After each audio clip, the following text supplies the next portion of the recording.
Zach Wilson is backup quarterback. I don't know if you wonder if you get any indication that there is a desire to see him get another shot internally over there in Florham Park. I mean, I think eventually, yes. I think eventually they would like to see if anything has changed from the last time he played, and he's had some time to take a deep breath. He's had some time to get some mechanical issues fixed. Sounds like he has been working, which, as we've discussed, working is not an issue. It's not like he needed like some motivation. Like, he's motivated. He wants to work. He wants to do all the things. I do think at some point there is hope that he could play and play well, and maybe you get past this whole thing. As far as this goes, this to me seems more like, all right, Flacco played, didn't play well, good opportunity to bump him up and kind of maybe progress and see where it goes. Yeah. You know, will Zach play this year? I don't know, but if he does, I wonder if things have already headed in the wrong direction and it's too late. Yeah. Well, let me ask you this about next year then. Like, what happens? Like, how do we? So they got to sign Mike White if they want to even keep this a quarterback like competition between White and Zach Wilson. Like, do you get an indication of the thought process for next season, or are they too focused on making the playoffs? No firm word yet on next season what they would do, but they do have some options and some really interesting, fascinating options. And they are basically this: re-sign Mike White, bring them both in, have them compete. Mm-hmm. You could do what the Arizona Cardinals did, which is say, you know what, Josh Rosen's not the guy. We're going to just draft someone. And we messed up, and we're just going to move forward. And for the Cardinals, it worked out really well, pretty well. Sometimes not so well, but definitely better than what they would have had with Josh Rosen. No argument there. Yeah. Also bring it. There's a lot of free agents. They're from, Tom Brady on down. A lot of quarterback for Baker Mayfield's going to be free. There's a lot of them. You could bring in one of those guys and go, you know what? We're solidifying the position for 1 year. Zach is going to stay here, and we'll keep developing. Those are basically the options moving forward. So much of being the head coach, you have, of course, about the X's and O's, though you delegate to your coordinators. It's really about, reading a room and being a liaison for the team to a fan base, especially this fan base, which is nuts and awesome. How do you think Saleh's done when you look at he's still a young coach, the second-year quarterback, second overall pick, deactivated for a team that's been in the tank for 10 years but is relevant this year? This is a very unenviable position any coach can find themselves in. I think Saleh's done an amazing job. How about you? Yeah, I agree with that. You bring up a good point because, with, let's say across town, like the Giants, Brian Daboll's in his first year. He's had some things to deal with, but there's been no real fires to put out. I mean, honestly, there was will Saquon play or will he not play? There's a little bit of the Odell, but really not much off field to navigate. Yeah, take Crowder saying I'm not playing enough, but it's like, all right, you're not good enough to play, so we don't really care. Right. May as well be you have Crowder. Kenny Galladay, but Galladay hasn't been a jerk about it, so it's sort of like, all right, well, that's just solid. And even going back to last year, it's been one thing after another. And I think one of the things that he believes in, and, it sounds like organizationally too, is there are things that the head coach should deal with himself. Joe Douglas doesn't do a lot of media outside the offseason. When Saleh has some big news, important news that he has to discuss, they do whatever they can to make sure that he's the one who announces it first. Yeah. That he is the one who stands at the podium, explains to the reporters, but really it's the fans and his players, hey, here's what's going on. And Zach Wilson hasn't gone in the tank, right? Elijah Moore dealt with his own issues, has not gone in the tank. Denzel Mims, who also wanted to be traded, kept working, kept trying, has improved. These are all Robert Saleh things, and he should get credit for it. There you go. So we're talking to Ian Rapoport here on the Fan Tiki and Tierney show.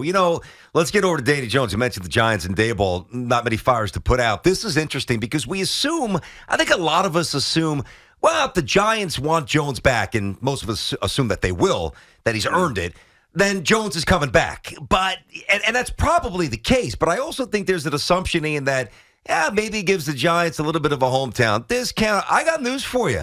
Tiki and I just ran down multiple times in multiple days the free agent crop, if you could call the list of quarterbacks available. It ain't very pretty. Now, could you deal Rodgers? Yeah. Brady, there's intrigue there, I guess.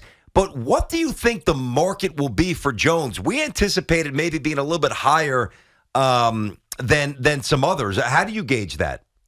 Well, I would say, first of all, you're right. Like, I think, assuming he wants to be back, which I assume but don't really know, I believe the Giants would like him back. They should. Make sense, keep developing, has definitely done enough where he should be in the conversation. To me, this kind of starts with where the franchise tag is, right? So, Saquon also could get the tag. I think they would like to get a Saquon deal done. I know that because they tried during the season. Yeah. Right. So maybe they keep working. And somehow, if they're able to get a Saquon deal done before free agency, before the tag deadline, maybe they just tag Daniel Jones and go, we love you. We're good. You make out better than you would have because this is going to be more than the fifth-year option would have been anyway. So we pay probably a little more than we wanted. That's a fine compromise. Let's go forward. If they can't tag him, then my guess is a deal would be a short-term deal based around what the tag would be. Yeah. No, I think that's what BT and I kind of came to. But there aren't a ton of other options out there for the Giants. The draft is not going to be great, I don't think. And you just not where they're drafting. Yeah, exactly. You just worry that the alternative is not as good as Daniel Jones. And we know this because we saw it with Josh Allen.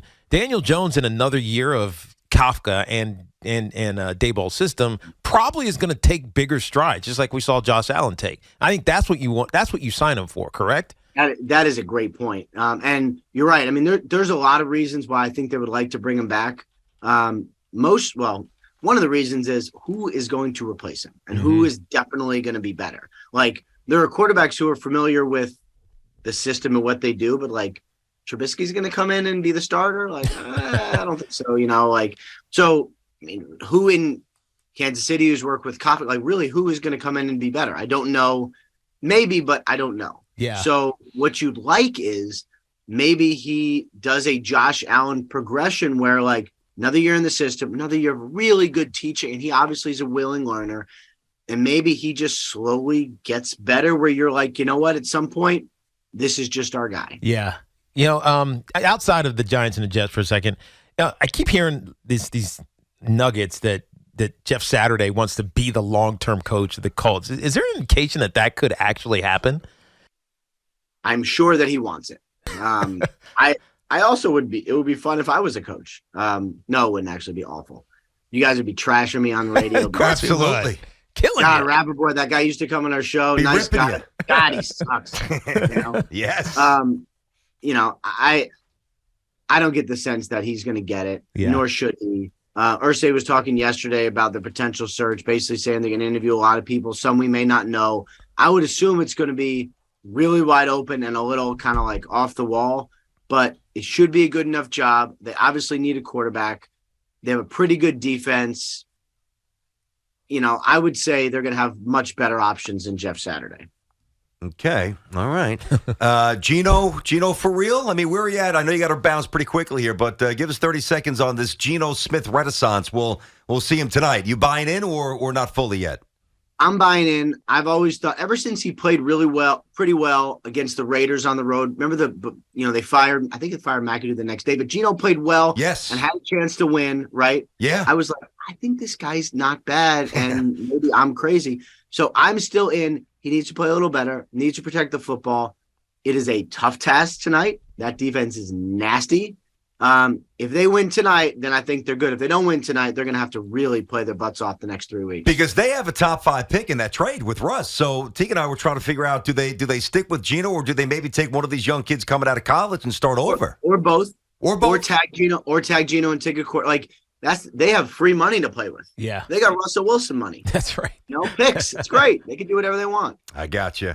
All right, buddy. Go do that TV hit and don't become a coach. Otherwise, we'll have to bury you. Don't trash me. Thanks, guys. See you later, man.